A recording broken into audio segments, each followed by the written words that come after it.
What's going on, everybody? It's your boy McFarline here, and we got young Skrrt in the house having a nice chat with us live on Twitch. If you're wanting to catch me on Twitch, the link will be in the description. Come through, check me out, and so will Skrrt's link. So make sure you tune in, show him some support. Skrrt, thank you so much for being here. How you feeling? Yeah, good man, good man. Just getting up, just starting my day. You know, it's another day. What does a Another. normal Skrrt day look like from beginning to end? Well, there's either two variables. It's am I streaming or am I not streaming? And if I'm streaming, I usually start at like 8 p.m. Pacific, so I'll make sure I wake up before 6 p.m. because I stay up until like between 9 a.m. and like 11 a.m. It's bad. My Okay, sleep schedule's all the way out of here. same. And I make sure I get up, I go eat, I come back, I get ready, start the stream. If I'm not streaming, I can maybe sleep in until like 7 or 8, but that's also double bad. So then I go eat and I come back and I just like either do the things I have to do today off stream or like watch streams or like literally I'm addicted to Twitch at this point. Yeah, It's I great. understand the It's such a feeling. good platform. So Do yeah, you yeah. wake up in the morning and are you just pumping out beats? Or there days where you just like hop on the computer, like get some food in your system and just get on and just start working? Yeah. I mean, I don't really work off stream unless I'm in person with someone anymore, or unless I come up with like a really crazy idea and I just make it really fast. So like everything I do now is on stream because the pressure of just everyone being there watching me is like really inspiring, and I like have to like you know do my best because there's like people there spending their time like trying to like see what I'm doing. So it's like if I'm boring or if I'm making something bad, I feel like I'm failing. You know what I mean? Yeah, that's actually an interesting, point of view, especially from a producer, as people are kind of nowadays really, really critical of beats. So that's a really Yeah. interesting perspective. But since we're talking about Twitch, you had an amazing week last week. You 13K, front page, Amazon Music, birthday stream, 12 hours. How you feeling? How you feeling? I mean, it's kind of finally wearing off. Because I had to deal with just some regular life shit yesterday. Yeah.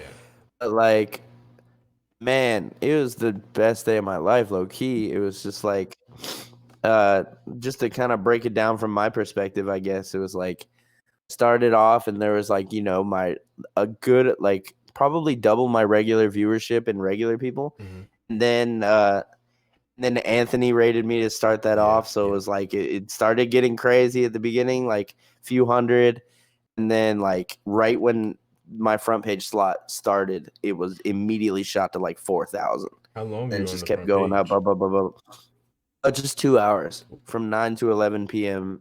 Pacific, and it went to 4,000 and then just climb, 5, climb, 7, 8, climb, 10, 12, 13 and a half, and then it just kind of stayed there for like the last hour, and it was you'd think you would be like or I thought I would be just like overwhelmed or just like what the hell is like not be able to do my thing, but I felt so comfortable. Yeah. At the same time, I had a chat that was just going crazy, so I was just like, I got to do my thing. I got to be like hype and energetic. Then when I fell off the front page, it was still staying pretty up there, and it just kind of slowly went down over the course of the next 7 hours because Okay. I stayed on for another 7 hours, and then it still ended at like 300 viewers, That's and I got crazy. like 600 new followers. It was just a lot of fun, to be honest. Do you feel like your comfortability with 13K and that amount of numbers and climbing as fast as you were, was that was that because of the community that you already have established? Definitely. Like I felt like I was mostly seeing just the regulars in there. And then there was new people. So like I always like seeing new names too because it's like really fun to like, try to pronounce everybody's name, and like I've actually been really good. Like someone will pop in and follow me and I'll be like, "Oh, thanks for the follow," blah, blah, blah. Yeah. And they'll be like, "Wait, you pronounced that right." That's Like crazy. I've gotten that like a dozen times, so I'm like starting to be like the good pronouncer Of guy. the names that honestly on But Twitch, that's rare. So keep that yeah, really, yeah, really close. So, you know, one yeah. thing I noticed about your stream, and I think it's perfect for the front page, is that it's extremely interactive. And you know, with the follow button up in the corner, and you know all the different effects that you got going, and just the layout and everything is really cool. How did you come up with that? And how did you come up with Skrrt Saturdays? Yeah. So it like the design just kind of built up over time. Um, let me think about it like from I guess from top to bottom. Like I got the goals on the top left and stuff. I got my camera on the bottom left. I got the chat and stuff on the bottom right, and then the logo and the follow button was actually suggested to me from my friend Amanda, who's over at Twitch, because I was doing a feature on Twitch's page for 30 minutes. Right, She was like, "Hey, you should get this extension. It's called I think dynamic follow. right. You can just like set a space on your screen that will like be an auto follow button. Mm-hmm. Um, but everything else, it's just kind of like folded in organically. And with Skrrt Saturdays, that actually started with my first 12-hour stream. Okay. So I've been doing this, I guess, started August last year, and then I would do it very rarely. I'd do it like do a stream like every like month, every like 3 weeks. Nothing too like frequent. But then when March hit and when the pandemic hit, I was like, I gotta go every day. Yeah. And I went for 30 days straight. And on the 30th day, I decided I'm gonna do a 12-hour stream. And around halfway through the stream, I was like, yo, who wants to send me loops? And I had probably like, maybe 20, 30 subscribers at that point or something like that. And I was like, all right, how about this? If you're subscribed, you can send me a loop. Okay. And then it kind of like went on for the rest of the night. And I was like, you know what? I'm going to do this every week. And it just kind of kept carrying over. And I realized it was like a really good thing to get the community involved and just Yeah. like people like want to tune in because they feel like they have something to, something to get from being there. Right. You have to be there. Right. So you've been doing this since August. It's been what, more than a year now? Over a year? Yeah, Um, about 16, 15, 16 months, I think now. okay, so you know, one thing I know about Twitch is really like you learn as you go. You know, so what Yeah. what have you learned in this year, and what's been the most important thing that you've learned from Twitch, and how has that come into you making beats? Hmm. The thing about Twitch is you gotta stay consistent, Yeah. and I guess that's with everything. If you work really hard and do the same thing, or not the same thing, but if you like are in the same space and realm and like action set for like a long time, at some point things are gonna click. No matter what you're doing, like it's gonna make sense. You're gonna figure out how to do it in the best way. You're gonna become a master at it. So like the way I brute force approach Twitch and brute force producing at the same exact time helped me realize that and help me like see that to fruition and like actually understand that that's a thing. Whereas I kind of believed it before, but I never put it into action. Hmm. And this is like me actually being like, okay, now I'm actually gonna put the effort in and watch it. And it's like it's the first time, I've ever felt that I'm finally just like doing what I'm supposed to be doing. And it's like, you know, coming back to me. Like for the like I've been putting out music for a long time. It's like some things do well, some things don't, some things, this and that and this and that. But this is the first thing where I feel I can see the tangible results. And, you know, just being able to have a TV show in my pocket is the craziest thing ever. Like, Never thought about it like that, but it is really a yeah, TV show just on the internet. So do you yeah. think, you know, gaining all of this knowledge has given you a different perspective of just music or yourself overall? Gaming, No, no, no. I can't even remember what I just said. But streaming. yeah, yeah. I didn't mean to say that. Yeah. I was just like, damn, I do be gaming though, but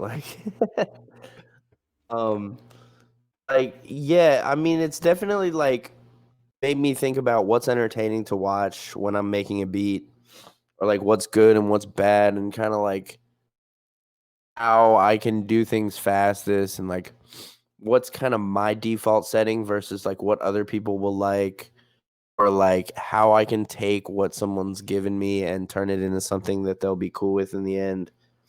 Or there's a lot of different things that's come from it, music production wise, that just like 'cause I made like I think 672 beats this year on stream. Crazy, crazy nuts. Say that one more So time for the like people in the back. 672 beats this year. Okay, sorry. Sorry. Yeah, 672 I think is the current count, and I'm aiming for 800 by the end of the year, but we'll see where we go. That's extremely doable. I honestly don't Yeah. doubt that you'll be able to do that at all. So what would you, and we talked about this a little bit yesterday, what would you classify, you know, the music you make, the beats you're making, the vocals you put on songs? What genre would you put that in, and how would you define that? Um. So originally, when I was starting the Young Skirt project, I was like very influenced by like the Young Thugs, Migos, Future, like everybody in Atlanta that I was kind of like fans of, and that style to me is like pop rap. It's like definitely rap oriented, Atlanta rap, like structured, but it's auto tuned, it's melodic, it's like, verse, chorus, or like chorus, verse, or whatever. Yeah. So it's like following pop structures, but it's like in the rap realm, and it's like with the auto tune and melodies, and like even like very R&B oriented and stuff too. Excuse me. But I mean, nowadays, I'm definitely very influenced by the current, like, how many air quotes am I doing? Like 90 air quotes, hyper pop scene. Hmm. Um, that stuff has been super dope, and it's just pretty much there's like kind of two different splits on it, and I'm kind of inspired by both sides. It's kind of like the um the like EDM side, and then it's like the rap side, where it's like pop rap sped up but pitched up, or it's like kind of like build drop esque, like, but also just like very just like crazy. And like so that's definitely played an influence. I'm also like really influenced by like, you know, math rock and tech metal, so sometimes I'll throw that stuff in there. So it's just kind of like everything I've listened to or have been into, and I try to throw it in at some point. But my default setting is definitely like kind of mixture between like regular like auto-tune pop rap and like the hyper pop scene for sure.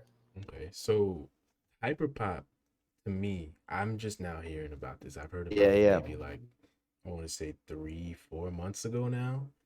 Do you feel like there is a pressure uh, that you're a part of a genre that now is starting to get a spotlight on it, and that spotlight is growing at just an exponential rate?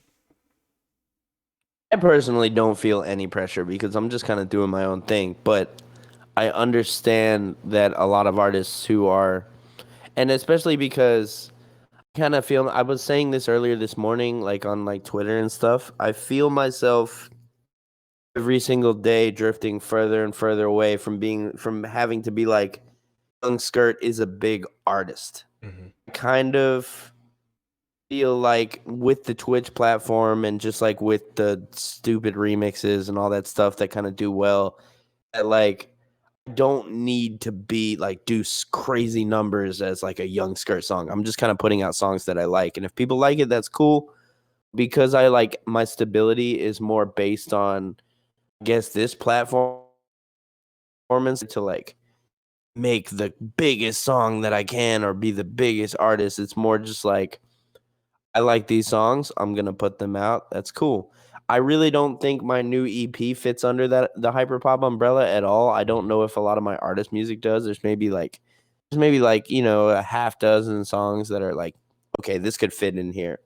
But I completely understand the pressure that some people feel because they're like in the spotlight of it.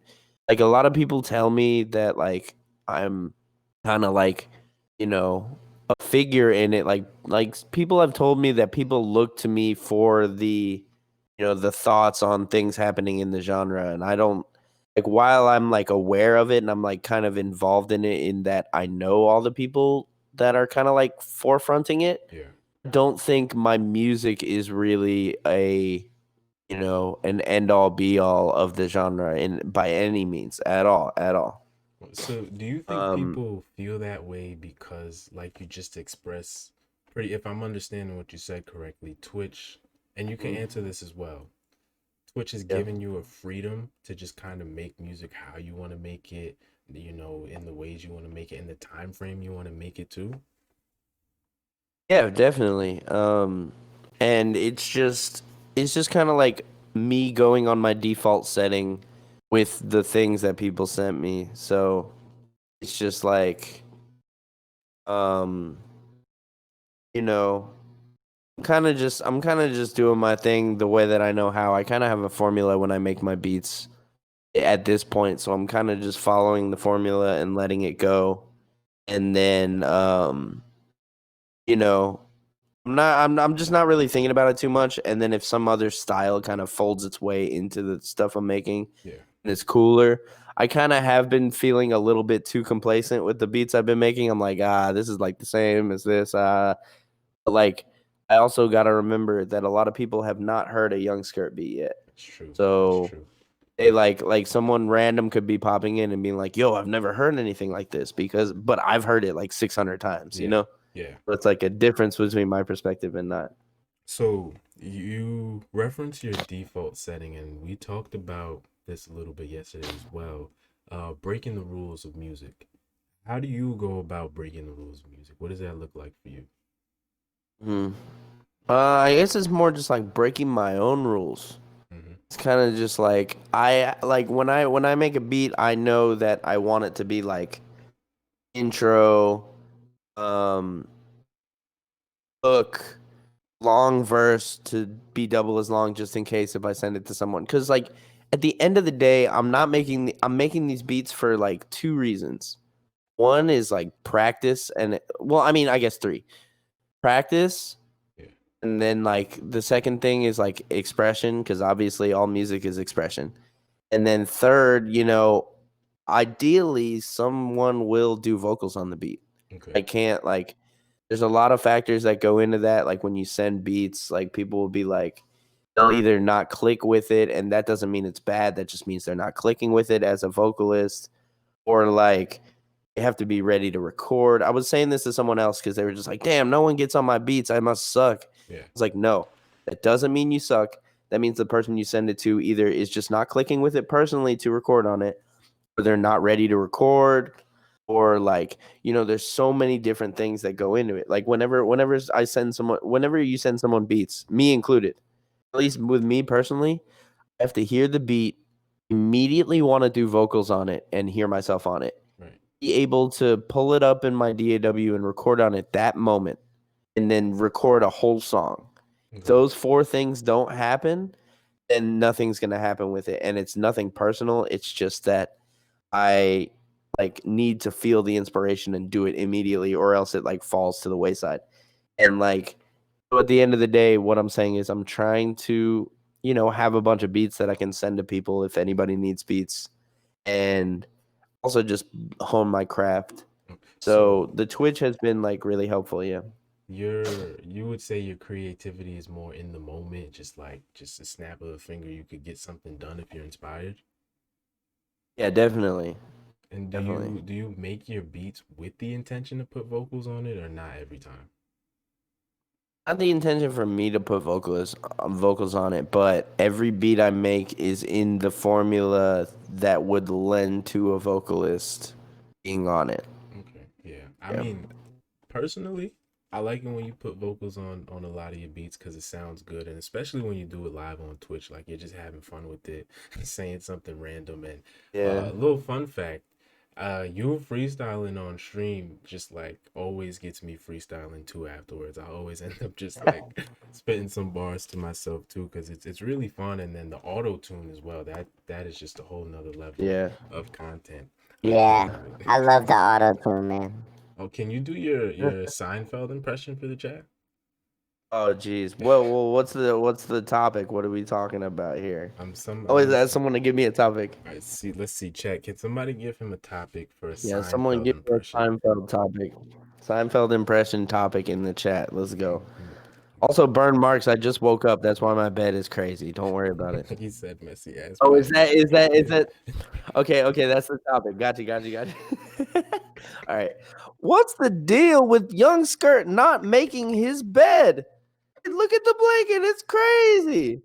What do you This do? How do Seinfeld you sleep like impression. this? Listen, Why is it all over the place? Unbelievable. Insane. Wow. Okay, that's hilarious. that counts. So, um, do you enjoy making music yourself, or do you Chromosomes. do you enjoy making music? Do you enjoy collaborating? So solo or collaborations? Both. Both. Both are great. Like solo was boring. I used to never like to make music by myself because I'm just sitting there by myself on my computer. Like, who cares? But now that I have the stream, it's like way more fun because I Yeah. have everybody involved.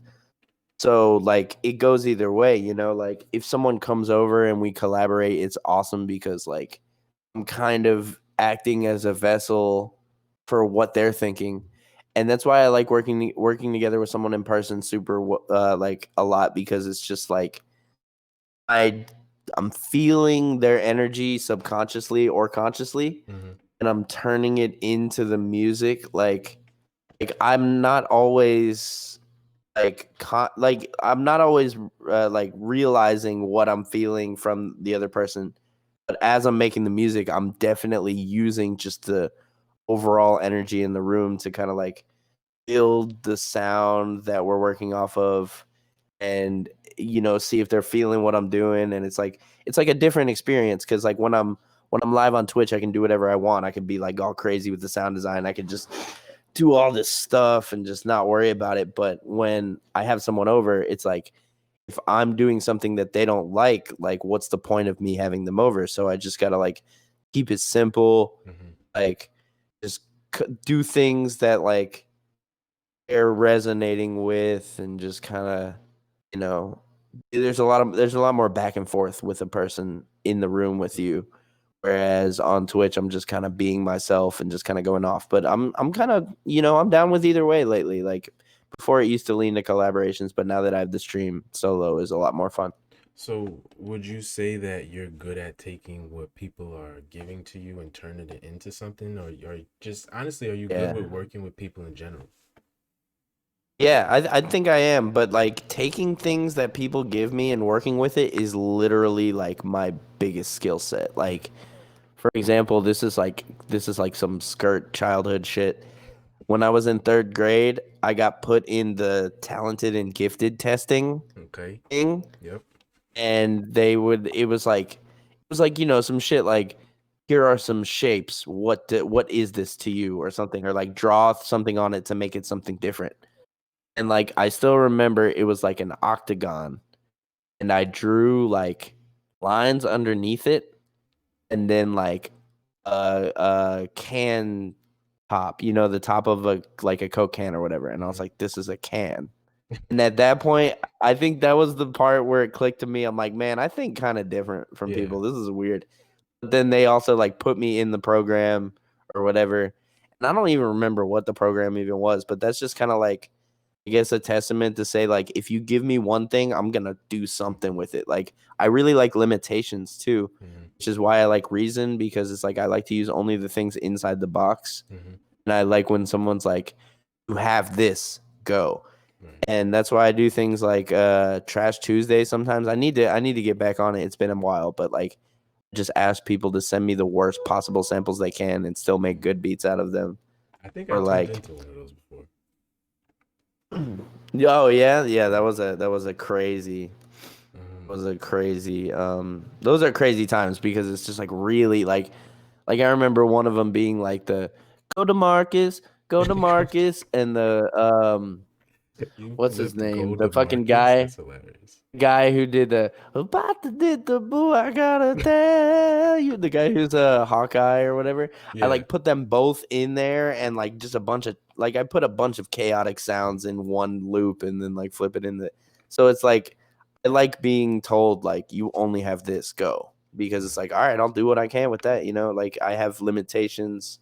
I enjoy limitations. So and I want to talk about that a little bit more. And one of my questions I had for you is, how did you become so proficient in a lot of these? Or what program is it that you use? Said Reasons is it called? How did Reason. you? Yeah. Because I watch you stream, and like I don't know too much about beat programs or anything of that nature, Mm. but I could clearly tell that you have a great understanding of this. How did you get there? How did you get to that point? Just a lot of experience. So I guess with my background, I started producing I think like 2012. Okay. And I kind of got into it with Fruity Loops, and then a friend of mine showed me Reason, and showed me how like it's like very synth modular, and it's like very like there's just a lot of like really cool instruments you can use in it, and he showed me how to start using it. So then from there on, I was kind of sold, and I just did it a lot. And the original project I was a part of was called Hyderabad, which actually I looked back and Anthony posted on the blog in 2012 of that project and talked about Amazing. it a little bit. And I was just like, damn, like Okay. you kind of low key go back, but it's like I started doing that and it was more like build up drop, like meant to be played as a DJ. We started making music, like very inspired by like Tonight and DJ Slink and like Sinjin Hawk and stuff. And like we started doing that for a long time, and then I started making my own music at the time that was like very loud and DJ oriented as well. And then in 2015 is when I started the Young Skrrt project as a vocalist. Hmm.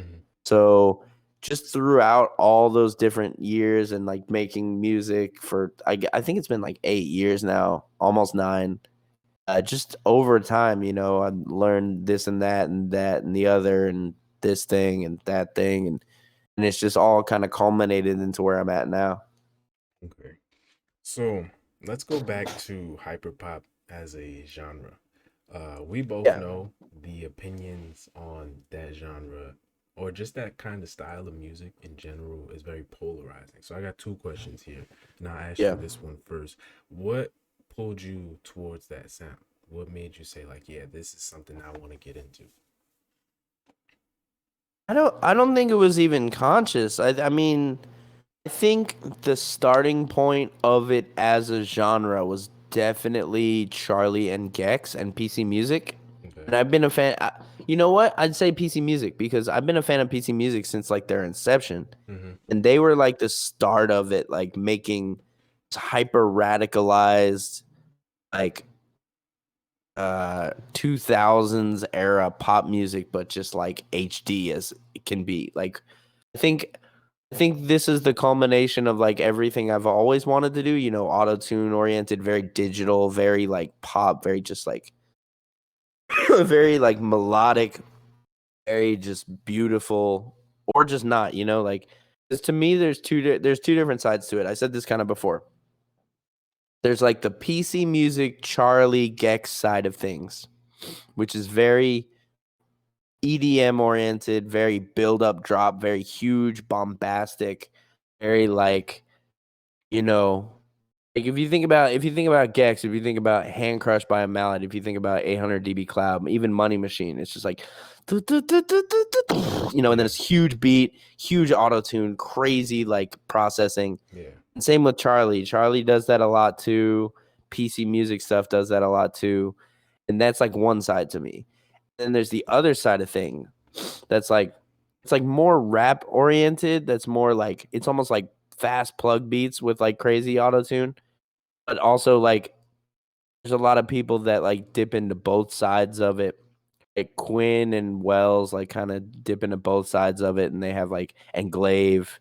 Whereas like like Dolly and Angelus are more like in the like rap side of it, but they're also dipping into both sides of it. Where it's like, there's it feels like the faster rap stuff and plug type beats have been kind of folded into the genre, even though they're like completely different. So it's just like those are like, my two biggest influences coming together as like a genre name. I couldn't not be down. You know what I mean? Like Yeah. so it's just kind of like in always in my mind to want to do music like that, but it never had a name, it never had a community or anything. So to me, it's always been really cool. Like this whole thing has been really cool. But Right. I understand also a lot of people being like thrown off by it or not okay with being associated because it's a little broad right now. Right. Give me 1 second. I'm trying to think if I answered your question. You No, said you like if I definitely wanted did. to be a part of it, like yeah. So I now, definitely do.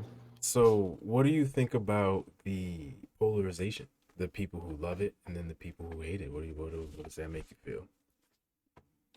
I don't know if there's a lot of people who really hate the music. Mm-hmm.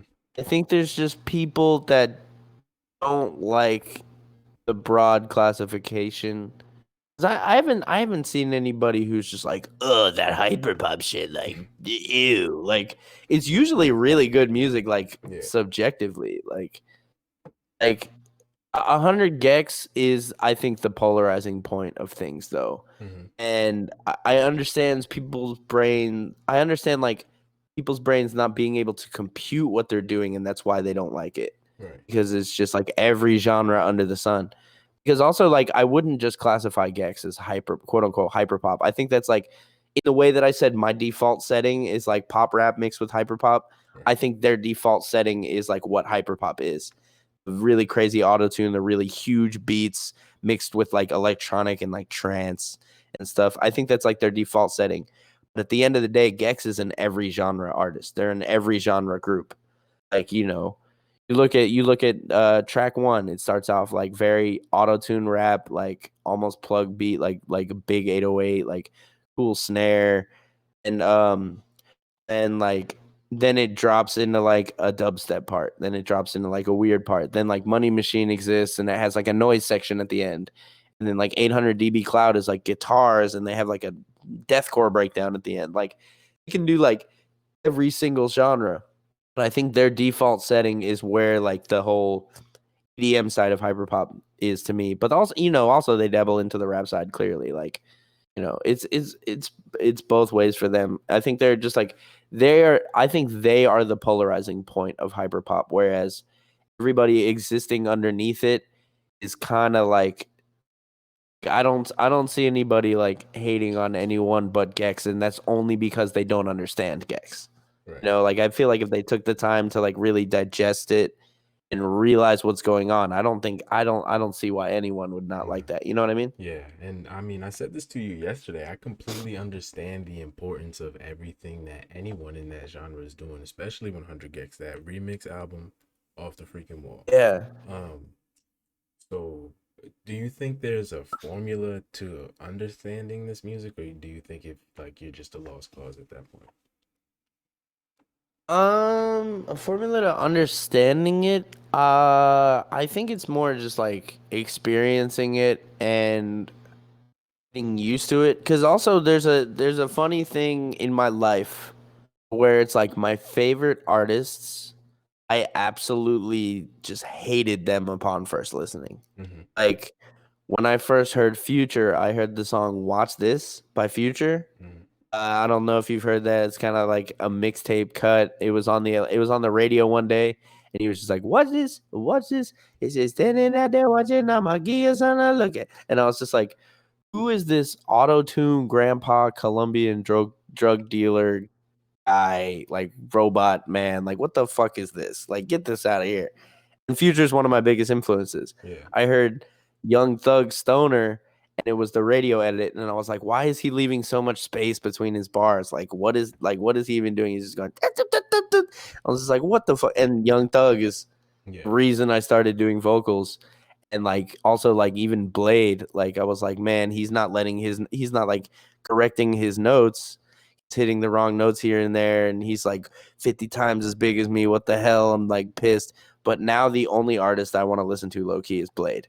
Okay. So like, there's something to be said about having just a fervent like hatred for somebody Mhm. first, because like for me personally, whenever I hate somebody, it usually means they're gonna become my favorite artist in a few months. Okay, that makes sense. That makes sense. So, Yeah. if it's cool with you, I got some Q&As here. I got some fan questions, viewer questions right here. If you're wanting Okay. to ask Skrrt a question, click that link that's in the chat right now. Submit your questions, and we're gonna get into Yeah. it. I should have included a way to include your name when you ask the Oh question. shit! But a Shout person out is your name if you asked it. yeah, shout out your name if you ask this. Somebody's asking, can you play any instruments? Yes, Yeah. when I was 10 years old, I got a keyboard, and that's 20 years ago now. Jesus Christ.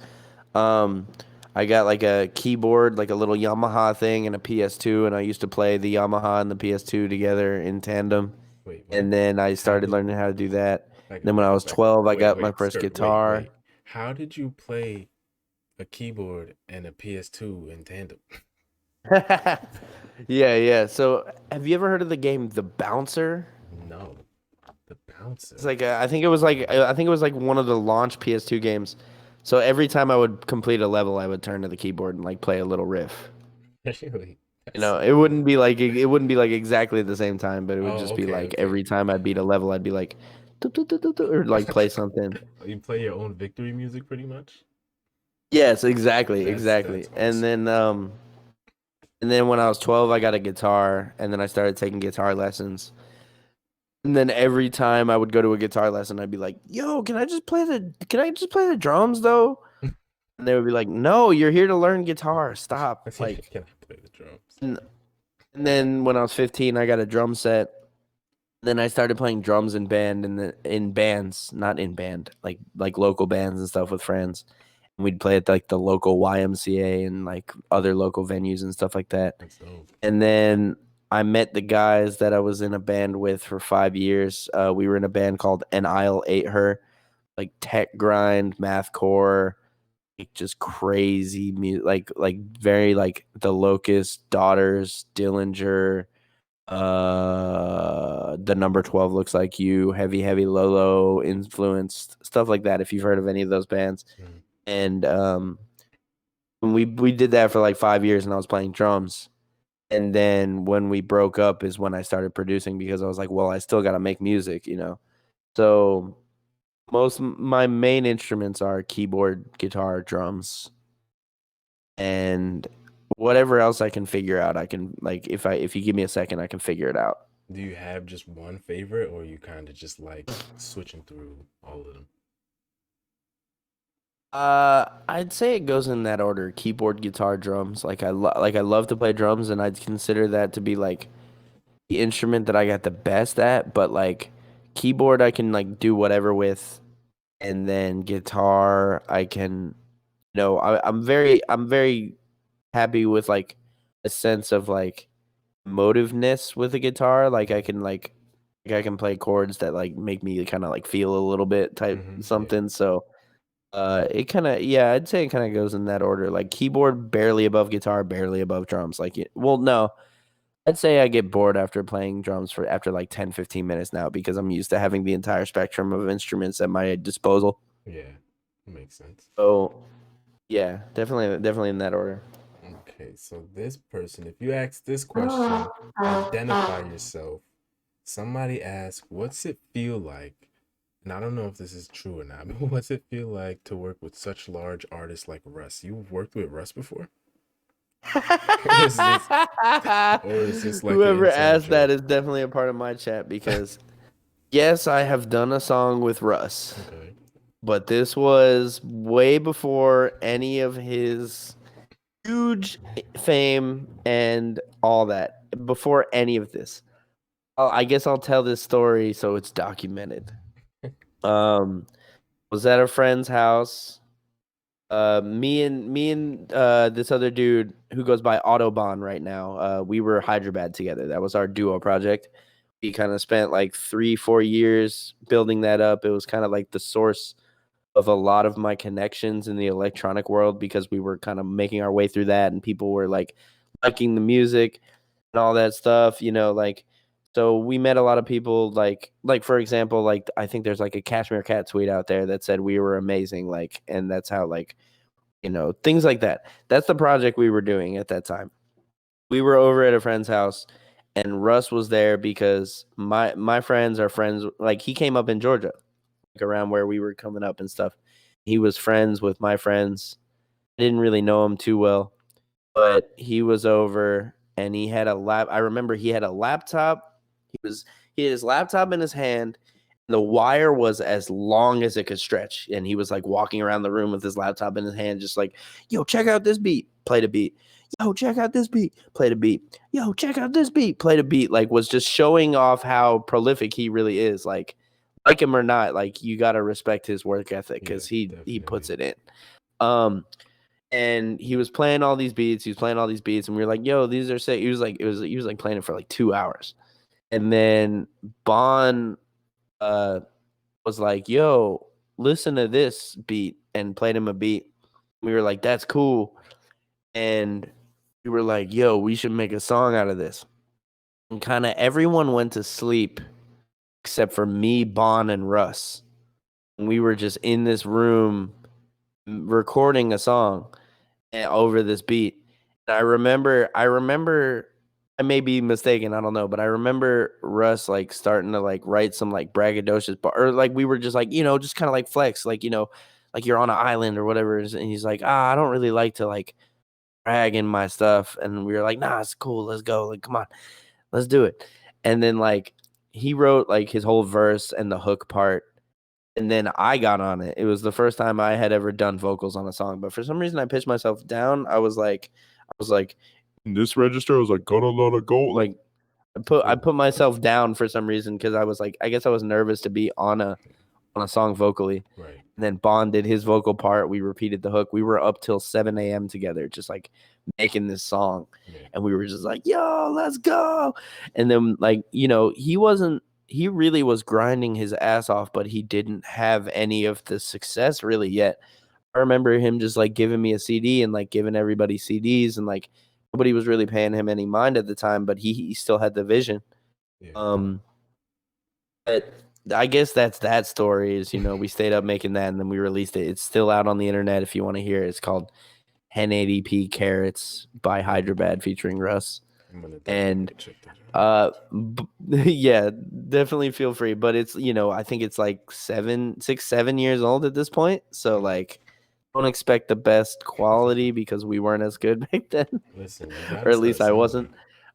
And but I mean, that's just one example. I guess you're saying how's it feel to work with such big artists? Like every few days, like at least with the stream, I get people I would never have expected to get, like, or just like people start tuning in and start becoming a part of the stream that I'm just like, yo, you like my shit? That's really cool. Like, Yeah. and over time, I've kind of become a little desensitized to it. In the past, it was everything. Yeah. Like if someone I really, really have been inspired by, like connects with something I made and like wants to make something with me, I'm just like, I can't believe this. This is everything to me. Like now I'm kind of a little more used to it, but it's still like so important to me and like so crazy that people I look up to will even give me the time of day, Yeah. follow me. Like like some of my biggest inspirations have like connected with what I've done and like start talking to me. Like for example, Chan is like, well, they're like my friends at this point. Like we've been friends for like I think like 12 years technically because Long time. posted their demo on a tech metal forum I was on, and then was like, yo, this is crazy. And we became friends on Facebook and we've had interactions in the past. Now they like pop into the stream frequently or like will send me guitar frequently. And I think they're two of the best guitarists like ever. Mm-hmm. So to get guitar riffs from them as frequently as I do, I'm just like in awe. But like at this point, I'm kind of like, yo, it's like the homies, I'm not like too phased, but like I used to, like it's still like some of the most important things in my life. If I didn't have that, I'd be like very lost, low key. So I'm very happy that I have it. That's awesome. So let's see. We got a couple more questions here. This person is asking, if you ask this question, drop a skirt emote in the chat or just any emote. Yeah. Did you Yeah. ever dream of fame at any point, or has it been more about fulfillment? Yeah, I wanted fame in the early stages for sure. I thought that was all it was, you know? I Yeah. thought it was like I want to be the biggest in the world. I want my music to be like when I was doing the band stuff. When we were doing the band, I mean, it's always been about fulfillment first. It's always been about making the music that I think is good or like 'cause when we were doing the band stuff with the Annihilator stuff, our music was not marketable at all in any way. Like it was technical grindcore, like vocalist was like shrieking, you know, it was just like a lot of crazy shit, like blast beats, shredding, like all that stuff. So we were definitely doing shit to satisfy ourselves, but at the same time, it goes fulfillment first and then like fame and notoriety second. Hmm. Because it's like I want to make sure I'm making the music that I would listen to in 20 years, Yeah. but I hope it does well. You know, like I do everything I can to like make sure that it like can hit a good amount of like, you know, a lot of people will listen to it or that a lot of people will connect with it. It's really hard. So like at this point I've kind of given up that aspect of like I'm gonna like I said this earlier, I don't wanna be young Skirt, the biggest artist now. It's just like I'm making music that I like and it's like, all right, cool, I'm gonna put it out. But like um yeah, it definitely was a lot more important for me in the past Yeah. than it is now. But it's definitely fulfillment first, yeah. Okay. Let's see. We got. I know who asked this question. I'm pretty sure it's more Serenity. How'd you come up with the Okay. name Young Skirt? I don't know, Yeah. actually. Um I remember it being on Vine. Okay. And I remember being on Vine, and one day, I, I think this is the origin story. I was like, "Call me Young Skirt," and then it was like a staircase with like a wall, and I like appeared behind the wall, and I went, "Skrrt," and then I went back under the like I don't know why I don't know what my brain's thinking half the time.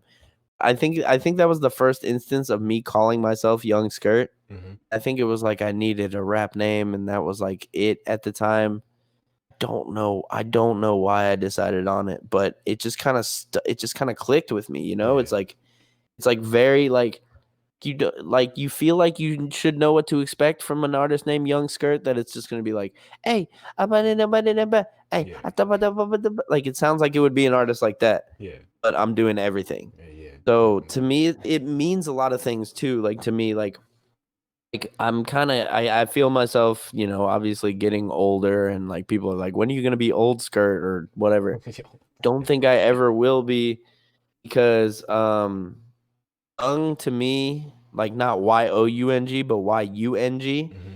It's like staying like mentally young, you know, like staying Yeah. open minded to new things and like not being like old headish, you know what I mean? Yeah. And and then the skirt is like I skirt through the styles, you know what I Mm-hmm. mean? So like Okay. that's kind of how I define it now, but I don't know why I came up Yeah. with it. I don't know where it came from, but it just really stuck with me and it really resonated with me. Honestly, that Vine story is perfect. I would just start telling people that, like, whenever they ask you. I mean, yeah, that's definitely the origin, but just like I couldn't tell you why. So let's see. We got somebody, whoever just said hello, pain. I'm like almost positive I know what that is. Yeah, I don't know. It's this band I found at fucking Lollapalooza. They're really cool.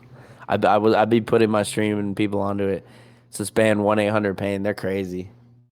The like you Oh, know I know. they're Yeah. kind of newer. Yeah. They've been around for a few months. I think Lollapalooza was their first like thing ever. I think Mm-hmm. they just put out a song and then they just dropped the album. And I've been like ever since I'm really into metal stuff. So like they do like really cool like metal things in their music. So I think someone's just like referencing the fact that I talk about them a lot or whatever because they're really cool. They're one of my favorite artists to come out this year for sure. Yeah. Now that you said what 1-800 pain, I heard a couple songs by them, and they're pretty good. Yeah. I like them. Anthony played it on New Music Friday too. That was That was super when I crazy. heard the first one. I was like, yeah, I like this. It's not bad. Yeah, yeah, Let's see. We yeah, yeah. got. I know I got one funny submission, and I'm gonna save that for the end. And then we got some more Okay. submissions coming in. But this question comes from the Ori. What advice Okay. would you give to a producer slash vocalist that's getting their name out there in the industry, but hasn't really been exposed to the toxic side of the music industry yet? That's a bit of an interesting question. One thing I'll say is if you stay in this, you will be exposed to the toxic side of the industry. There you'll find it some way or another. I'll tell you what. Definitely. Because everybody is feeding into that. But I guess just stay down and do your thing, like the more you either produce or do vocals, like whatever you're focusing on, the more you do it, the better you'll get. You'll find out who your personal identity is, like as a producer, as a vocalist, and just stick to that and keep working at it, and you'll unlock new layers every time. Like I always treat this stuff like it's an RPG. You start at level 1, you're probably gonna suck, you're probably gonna die.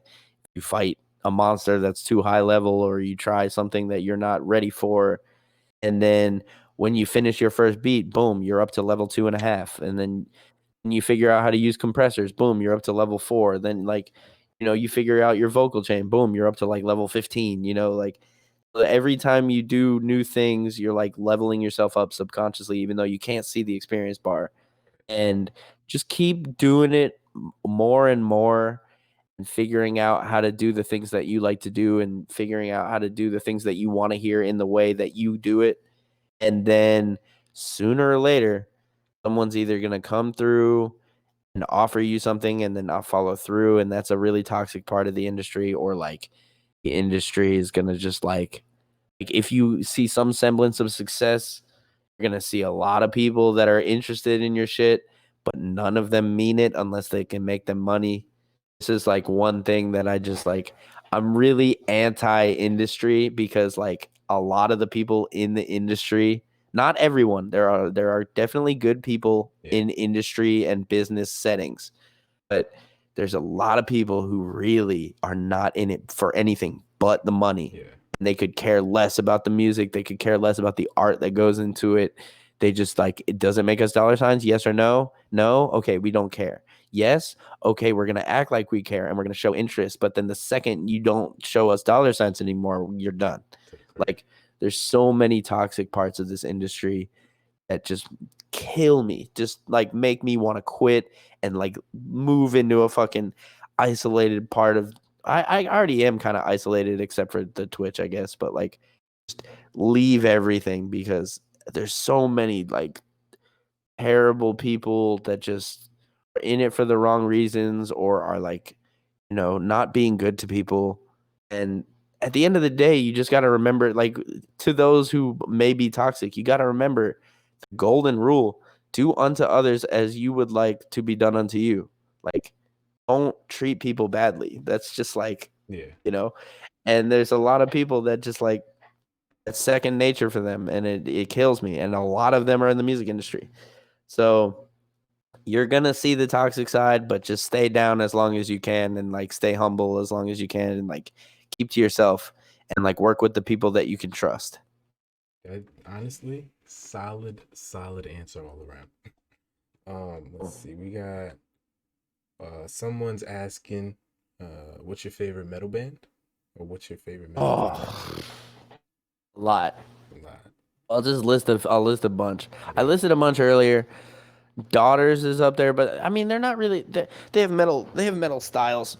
L Songs is one of my favorite albums of all time Okay. in the heavy genre of music. And then there's like Animals as Leaders. There's like the Faceless Planetary Duality album. There's Car Bomb. The Number 12 Looks Like You.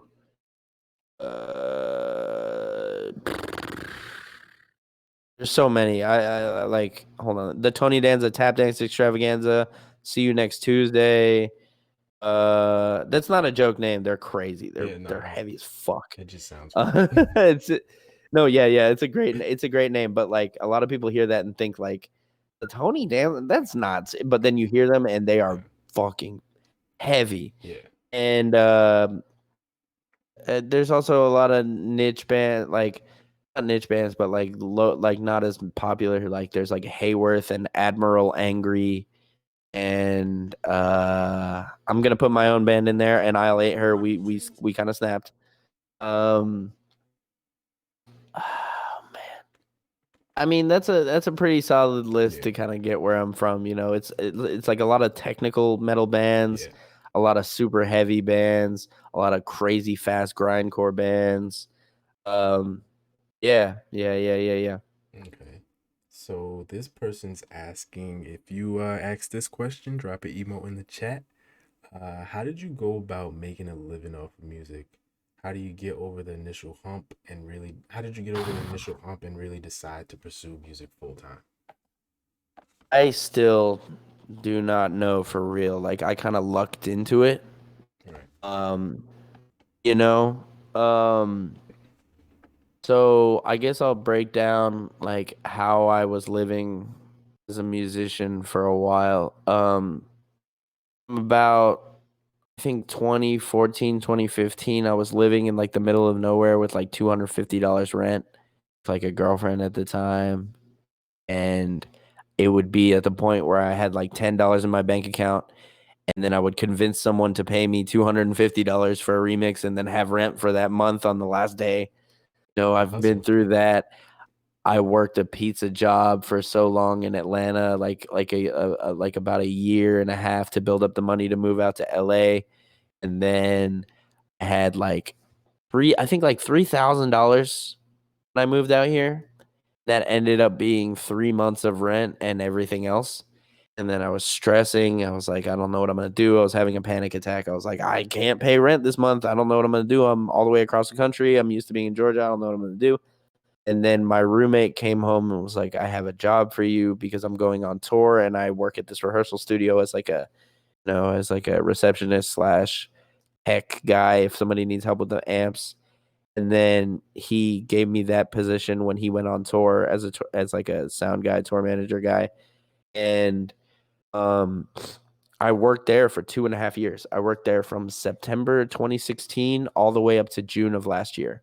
Okay. And I only stopped working there because someone else bought the building and the business, and then it was under new management and they were doing different things. So I would have still been working there, but I was forced to leave because it was a change in business. And from then on, I was getting lucky. Like I got like 6 songs in the most recent season of Broad City, Wait, and what? You that got helped. songs in Broad City? I have 9 songs across the series because like Right. That's the timing. um That's amazing though. I love that okay, shit. yeah, because this dude Matt FX, who I'm friends with, and became friends with on Facebook, and I met him in New York. Hmm. He was the music supervisor of that show. He put together all the music and put it to all the scenes. And every time they would be starting to look for music, he would post on Facebook and be like, "Hey guys, I need some music for the new season. Send me some stuff." And I would send him like 20 songs, and he always fuck with me. I'm super grateful. Yeah. He was always fucking with me enough to put stuff in there. But like this last season, it was like first episode was like Instagram stories. Hmm. So there were 3 Young Skirt produced by Young Skirt songs in the first episode. That's So that awesome. was cool. And then there's a few other ones across the season, but things like that. And then I did like an official remix that I got paid for, or like, and then like, and then it was starting to like, I also was getting like a few $100s from DistroKid every month from all the music I kind of had out there. And then I like did like a game test that I got paid like for a week, and then I got like $650. That's dope. And then like, it was like I was doing things here or there, but as this year went on, like the Twitch thing has been really helping me. I sold like a drum pack that kind of really helped me because I was finally able to have enough of a name to, um, you know, uh, like be able to sell, like put up a drum pack and people will buy it, like Yeah. that helped me a lot. And then just like the success of like fucking TikTok viral songs or whatever, Yeah. like Yeah. it's just it feels like a fluke, but at the same time, I've built up the Twitch so hard that like I can finally rely on that to pay rent. And to answer the question, it takes a long time to be able to to pay your bills off of music. Like, and it's probably not gonna happen either. If I'm being honest, like it's very rare. But I would just say get a job. Don't think that you're gonna pay the music. You're gonna pay off the music. You're gonna like pay your bills off the music alone, especially right at the beginning. Like you're gonna like just get a job that will hold you down. Do the music in the spare time until it starts to go to the point where you're like, okay, I don't need this job anymore because it's consistent and just ride that as long as you can. You know what I mean? Yeah. Okay. Yeah. That was a great answer. I didn't know you had music in Broad City. Love that show. That's awesome. I'm definitely gonna check that out. And then, all right, so this is gonna be the last Q&A question, and then we're gonna take it over to Anthony Fantano, who's live interviewing Kern. Is he live? Yeah, he's live right now interviewing Kern J. Okay, my shit. I think that's how you Gotcha. say it. Yeah, definitely. So this person is asking, what's your favorite meme and why is it Butter Dog?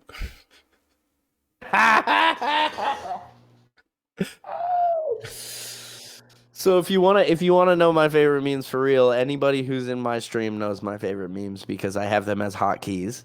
Right. Butter Dog is definitely up there right now. Wait, hold on.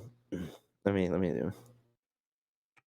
Butter dog, the dog with the butter dog, the dog with the butter on them, butter dog with the butter on them. Okay, there's a Serenity. There's a video of a dog with a little stick of butter on his head, and he's just kind of like wagging his face around. And there's two people. There's a person doing a double voiceover, saying butter dog, dog with the butter on him, the dog with the butter on him, butter on the dog. Like it's just a video. And there's also my favorite meme is probably my favorite TikTok, which is it's a duet of someone putting a popsicle in a blender Yeah.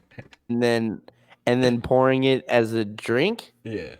They put the popsicle in, and right before they're about to grind it, there's a dude that's just like, "Hey, you still got the stick in there?" And then it starts grinding, and he's like, "Hey, you still got the stick in there, yo!" It's grinding, and then they pour it in the cup, and he's like, "Hey, you still got the stick in there!" Like That's hilarious. it's like you forgot the stick. That's a good one. Also, I'm a motherfucking boner has been really good this year. The Smoke Perp resurgence from that 2019 freestyle. That's hilarious too. In general, Tisa Korean, even though he is much more than a meme, everything that he does makes me like so happy. Just his thoughts on language and just words and expression. It's so funny and it's so good. Yeah. Okay. Those are some good memes. But if you want to figure out my meme taste, definitely tune into my stream. I play hella memes on my stream. Skrrt, you've been absolutely amazing. Thank you so much for taking the time out to do this. If you know anybody else who wants to sit here, chop it up, any genre, anything that they do, let me know. And I got it. I got to get over to Anthony because he's texting me right now. Thank you so much. We're going to head over there. And yeah, Skrrt, enjoy the rest of your day, night. Is it night now? Yeah, definitely night. I'm about to go eat and then set my EP up for release. EP dropping at midnight Eastern, 9 p.m. Pacific. Make sure y'all go check that out, all right? Skrrt, thank you so much. Yeah. Appreciate it. Yeah, man. Thanks for having me. No problem. All right. Let's get this raid on. Yeah, let's get this raid on. Chat, y'all have been absolutely amazing. Thank you so much for behaving. And I'm going to see y'all next time. Shout out all the Skrrt fam. Big facts. This interview is going to be on YouTube. So make sure you check it out on YouTube. All right, let me get posted all that. Boom. No. Let me just do that. All right, boom. You ready for this raid, y'all? Thank you so much. Y'all been amazing. 17. Let's go. 3, 2, 1. Yeah. We out. Let's go. Boom. Boom, Skrrt. Awesome. Remember to end your stream.